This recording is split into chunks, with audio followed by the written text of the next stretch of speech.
You're listening to Crystal and Emily on Love Your Shelf, the best librarian podcast in the extensive and highly competitive field of librarian podcasts.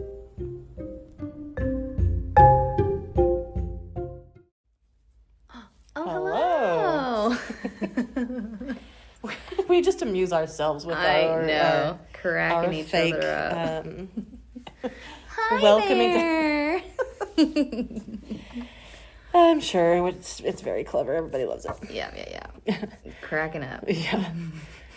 So we are here with Love Your Shelf, episode 3.6. And it's the end of September, and the weather is turning cooler. Ooh. And we're so excited, and we would really rather be doing this outside. Yeah, it is a perfect day outside today, and yesterday was too. I think we need to go on location. Yeah. For the podcast. Yeah, we should start doing that for sure. Nobody cares if there's sounds and trains and cars and dogs. The sound of cars honking at each other at Kroger across the street. Yeah. Exactly. Yeah. So we'll work on that. Yeah. But so today we're going to talk about, we're going to revisit the classic segments we started last time.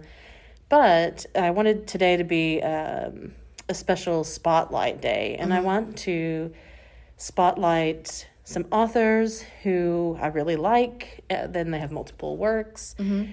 Turns out I didn't think about this at all, but they're all women. Oh, and they all write.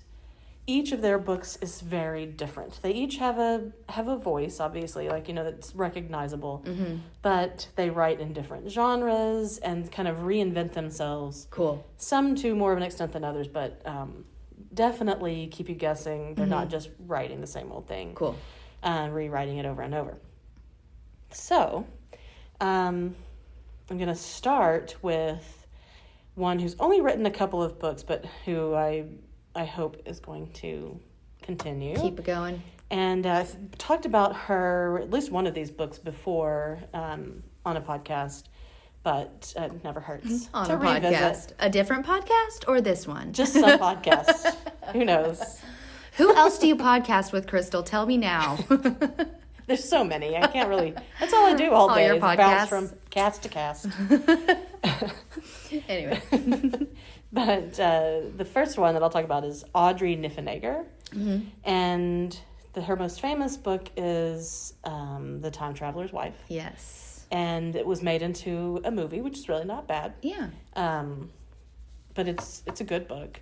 And I got into her actually way back when I was doing my doctoral studies, and I was studying various media and different types of transmedia, basically, works that don't really fit in one kind of medium or one kind of genre. Okay. And she is a book artist, which my sister is too. And that's cool. Yeah. And so she makes books as art pieces. Well, and I think if I remember correctly, it has been a long time since I've read The Time Traveler's Wife, but isn't the main character an artist, yes. Works with paper and stuff? Yes, exactly. That's cool. I just thought about that. Yeah, and so it's a good book. It's very touching. Mm-hmm. Heart-wrenching, actually. Yeah. I was 16 when I read it and didn't know what I was getting into. Yeah. We were on a trip and my mom had it and I just started reading it and couldn't put it down. And then cried, probably. Yeah.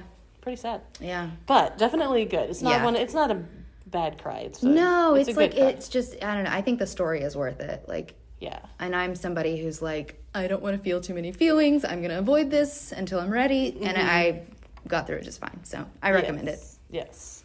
Well, so in addition to her book arts, and I believe she's still a professor. She teaches. Oh, okay, cool. I want to say in Chicago, Illinois, somewhere. Cool. But she also wrote a book called Her Fearful Symmetry. And good title. Yes, and it's a ghost story. Fun. And so very creative. I love her. I like that she's incorporating, the lifestyle of an artist, but then taking it in these inventive directions. Right. So Audrey Niffenegger, check her out. Cool. And then another one is Nicole Krauss. And she wrote her most famous book is called The History of Love. And it's like sort of a big story, but it's also told, about it like, a small the small interconnections, between people, but it's a big story. Cool. And she's also written a book called Great House, which is basically about a desk that contains kind of secrets that connect people throughout different times, essentially, and connects these people that have different stories. And I like that. Yes.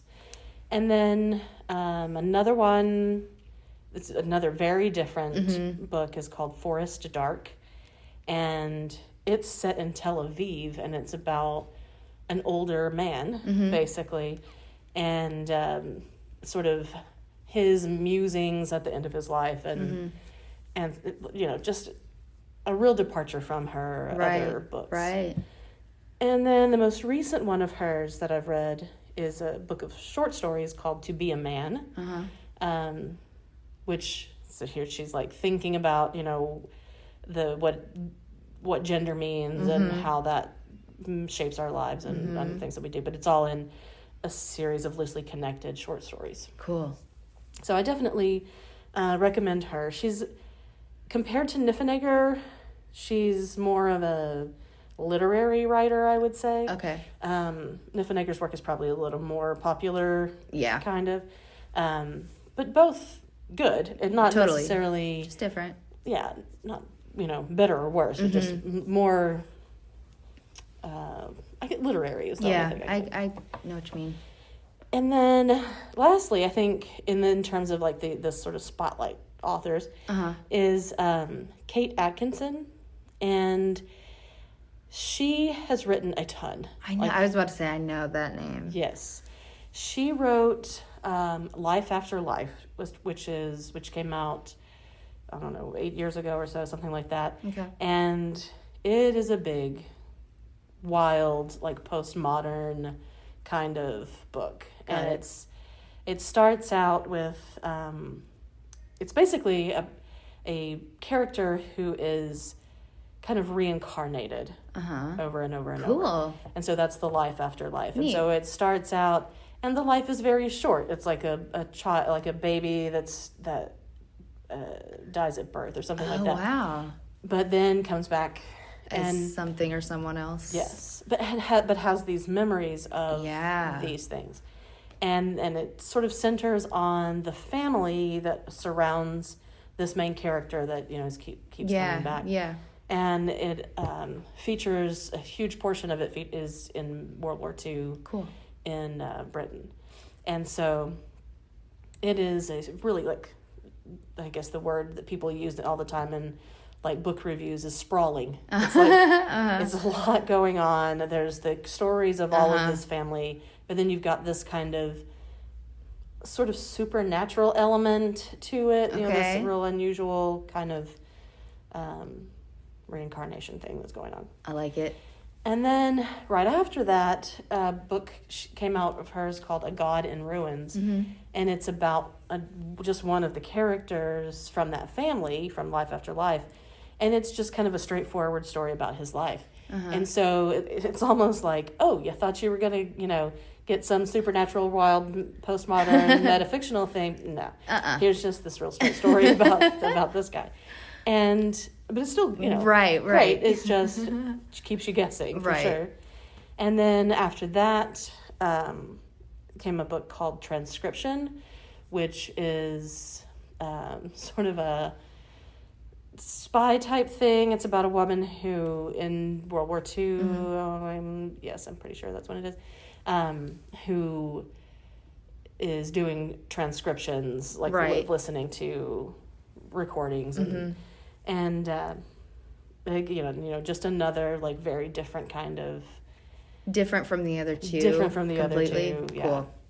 And then she has a mystery series. Awesome. With the character Jackson Brody. And so that's another like through line that's going on. So she's just constantly, I'm just amazed at. I was about to say, I cannot imagine.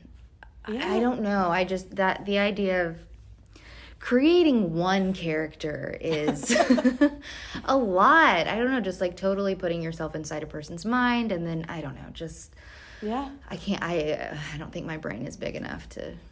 It's not sprawling. Yeah, mine either. But it did, and sometimes that kind of thing can be frustrating because, or at least it was for me when I first started reading her, because the first thing that I read of hers was Life After Life. Mm-hmm. And it's impactful. It's this sort of big ideas and very inventive, and just the structure of it is unusual.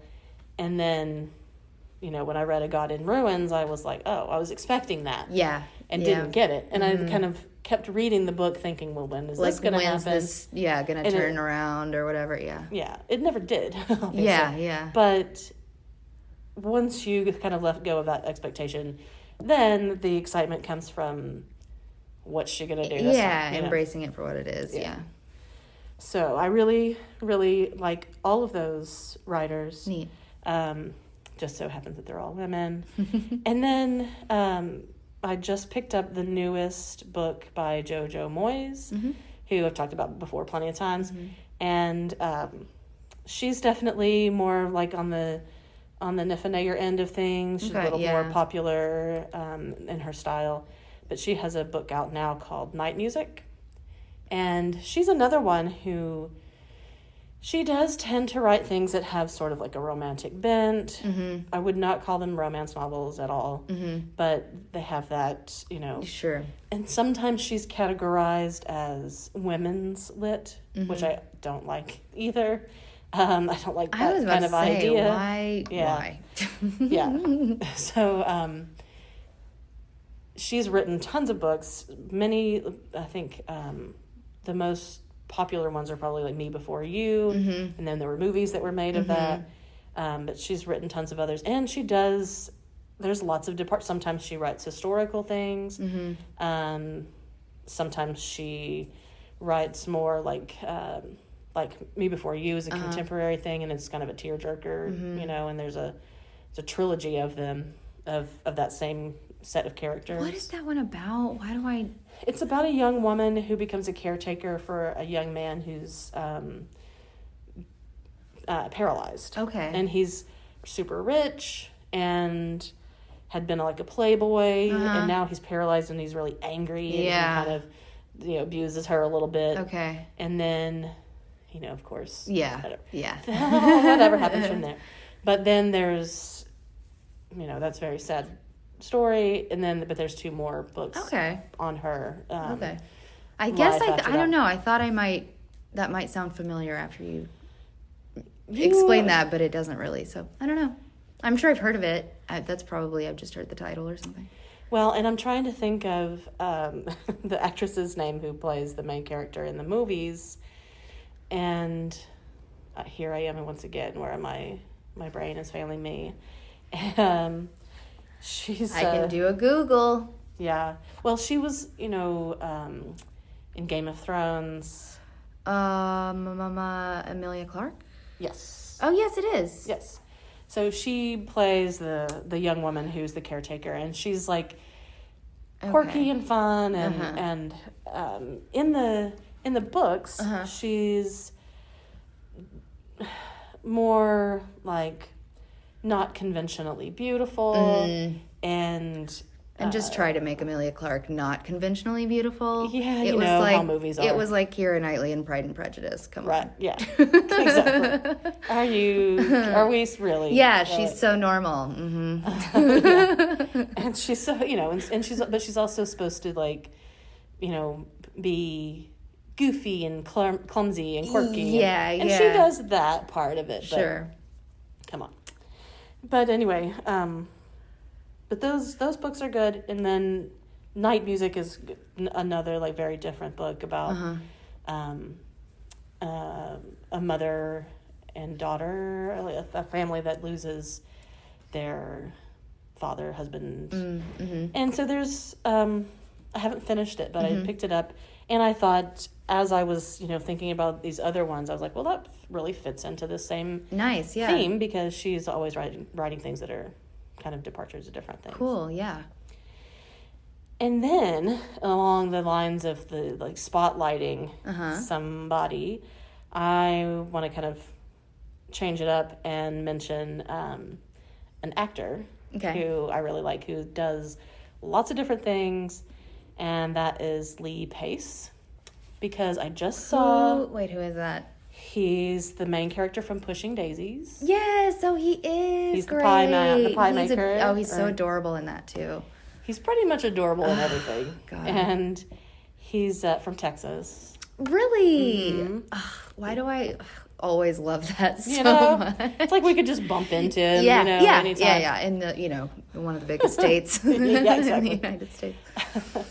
And he's not like a person who's in the public eye, and he just does some, really great roles. Yeah, cool. So I happened to think about him because I saw that coming up on Apple TV, I think it's this weekend, is a new series called Foundation, which is based on an Isaac Asimov story. Okay. And looks good. He's in it. And I was like, ooh, wanted to watch it last night, and it wasn't out yet. Dang, and I feel like I want to do an Apple TV trial, but it's only a week, and I'm just I'm so bitter that there's another one that I'm gonna want. It really is getting out of control. It is. I saw somewhere somebody said we're on our way to reinventing cable.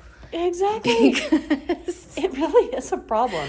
And I thought, there for a while, I was like, oh, we've got this figured out. We've got... Yeah. I can handle doing Hulu, Netflix, Amazon Prime. Yeah. Although...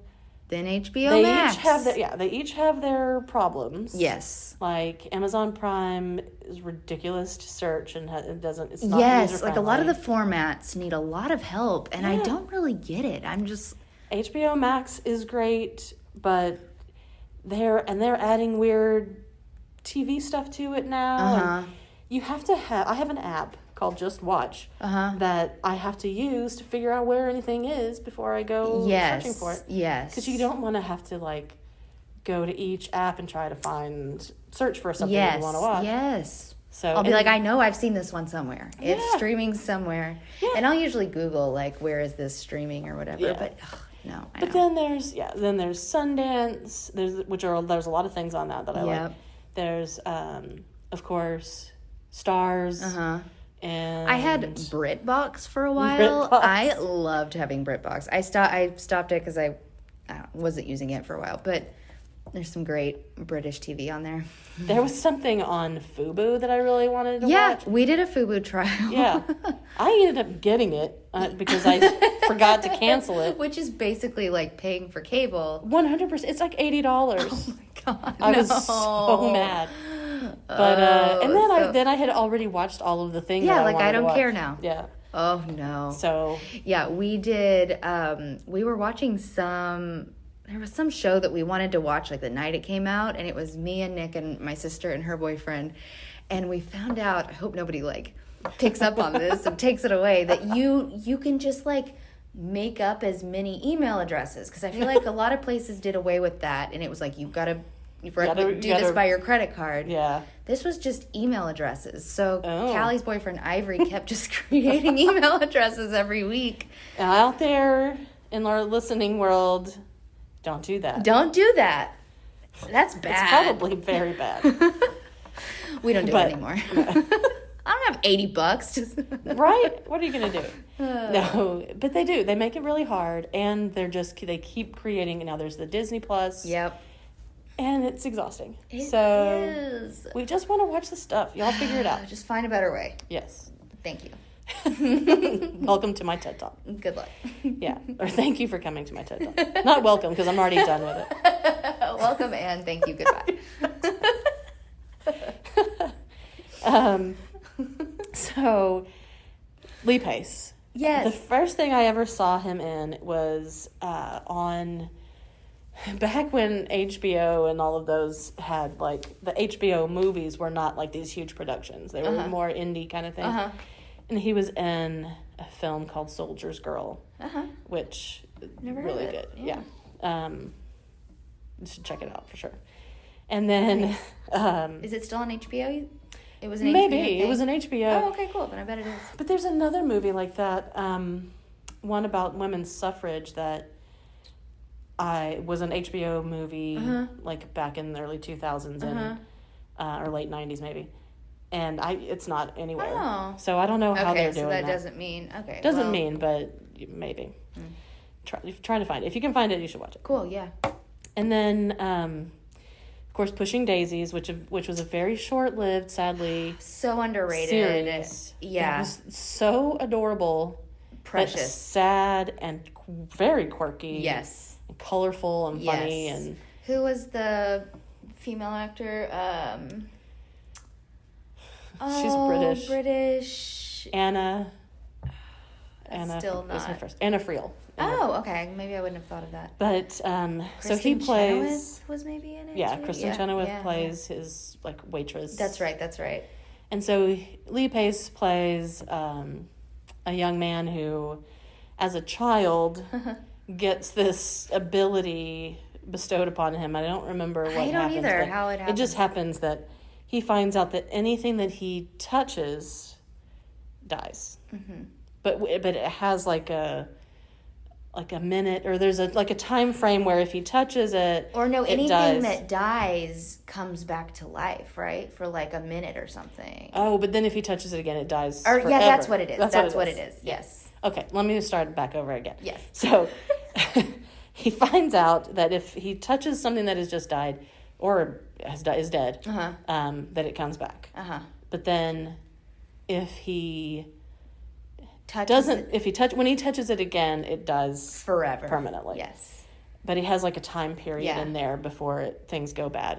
If you know, he has to do it because then stuff happens. Right. It's not convoluted like that. It makes sense. I know it really does. It's like he's solving mysteries and yes. So he kind of uses this. Well, cut to he grows up and he's had this childhood friend who's a girl, and then at the start of the series she has died, and then he has all of these memories of her, and he goes and he touches her and brings her back to life, but he can never touch her again or she'll die. She's permanently dead forever. Yes. So that's the big problem between the two of them. It's ongoing every single episode. Yeah. And so there's quirky, funny, he gets involved with this private detective, and the detective uses him because he can bring back murder victims and find out what happened to them and stuff like that. But throughout the story is this love story between him and his childhood and sweetheart. No one else knows, so everyone is just like, oh, she didn't die, I guess. She's just back, and this is great. And she's kind of hiding out because she doesn't want people to find out. Oh, wait, that's right. Okay. Yeah. Maybe I'm thinking of, something happens later. Anyway. Yeah. So, but it's really cute. And he has a pie restaurant. Adorable. Called The Pie Hole. Adorable and quirky. And it's super cute.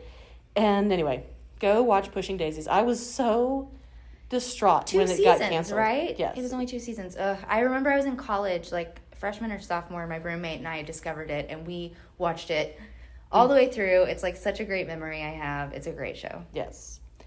And then he was in the opposite show called Halt and Catch Fire. Yes. And it's about the early days of computer programmers.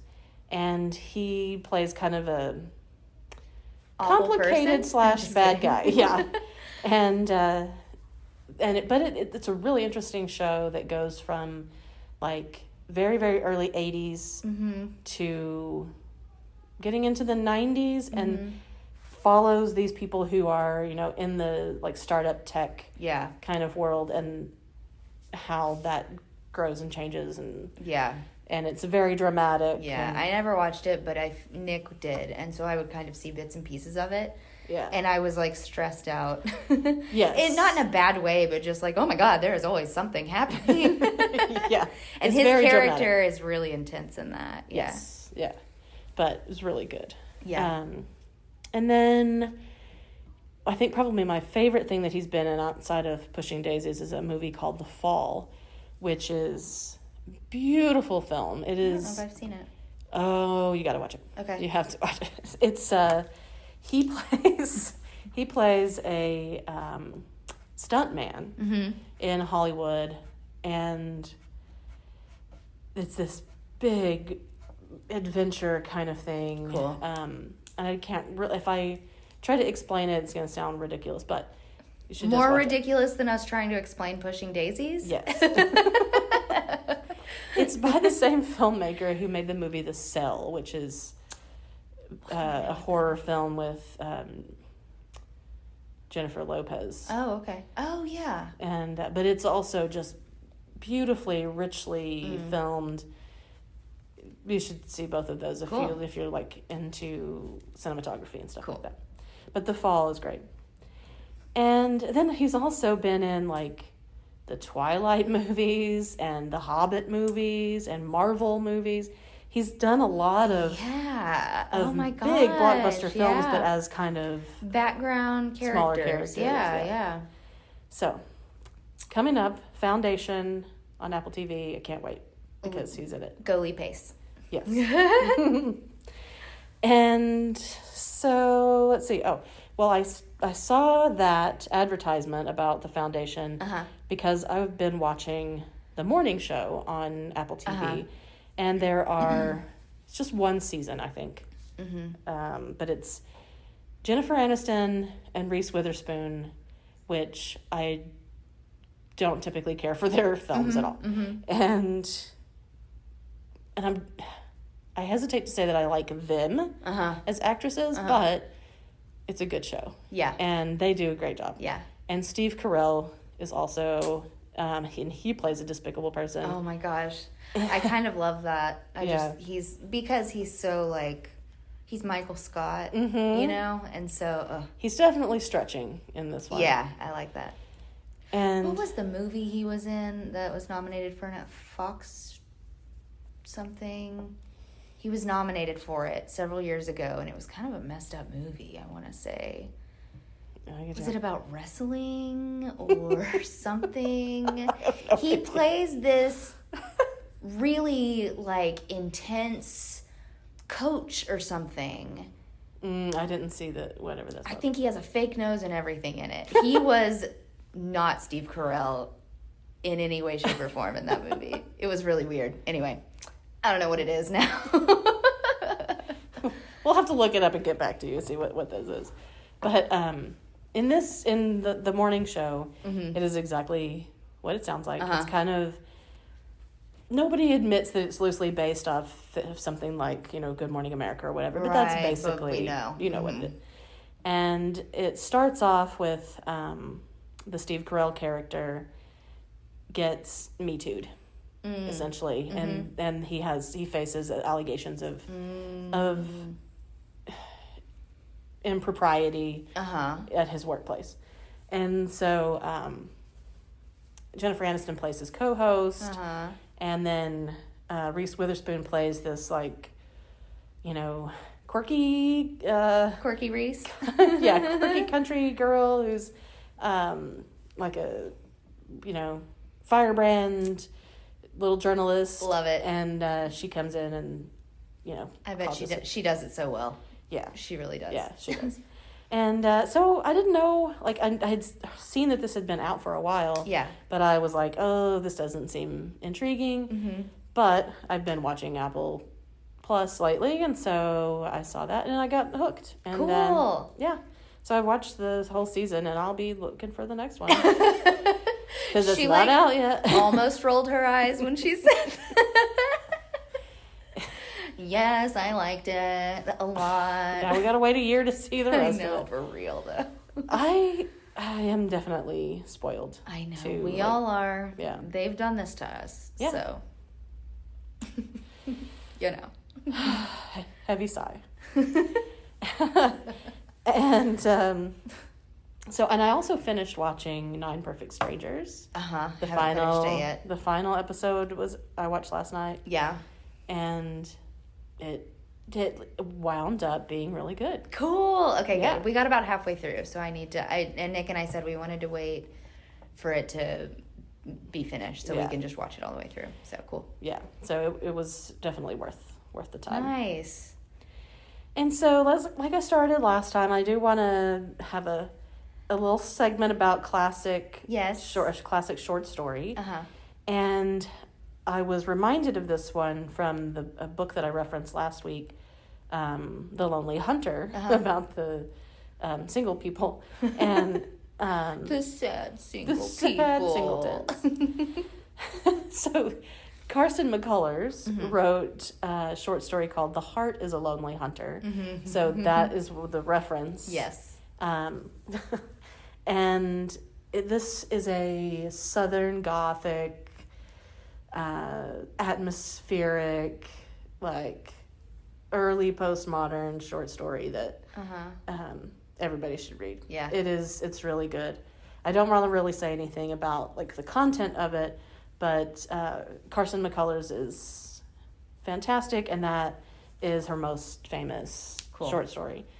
And I love that whole era of short stories. It's kind of coming on the heels of Faulkner, and there's just, Southern Gothic is so rich, and it, we grew up in the South. Yeah. And East Texas is definitely like steeped in all of that. Yes. And it just makes me think of like my grandmother's magnolia trees. Well, your memories are kind of like have that lens now. Yes. And there's the sinister side of all of it, right? And like, it's this beautiful, rich green, like,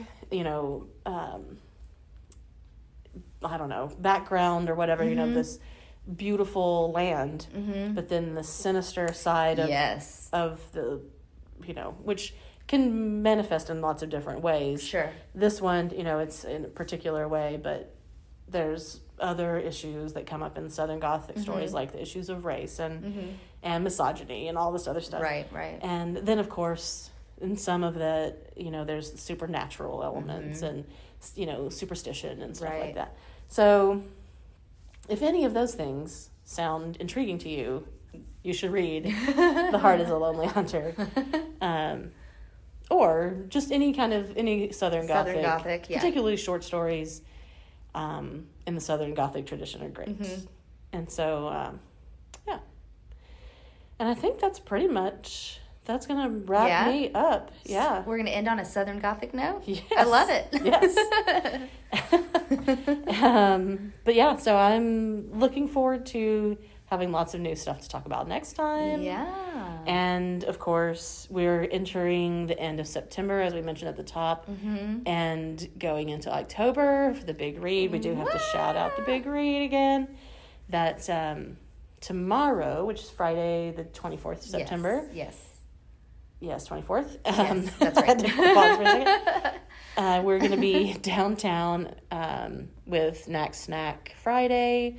There's going to be live music and a bunch of food trucks and us. And we'll be free House of Mango Street books. Exactly. We're going to have some free books. We'll be, have other freebie stuff that we're going to do. And it'll be lots of fun. And we're ready to kick off come the hang. big read. I can't see into the future, but if the weather is anything like it has been, it's going to be magical. You can see in the future because I'm going to say you just announced what the weather forecast is tonight. It's going to be magical.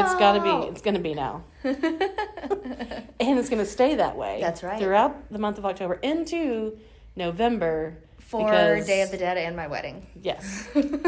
Yes. We won't talk about how Day of the Dead is the same date as your wedding. Whoopsie. Yeah. We're working on forgiving you. Crystal says she's joking, but I think she really is holding a grudge. It'll be great. We didn't need your help. And the help. irony is that I'm getting married, like, across the street. Like... Oh, yeah. We're going to come say hi. Yeah.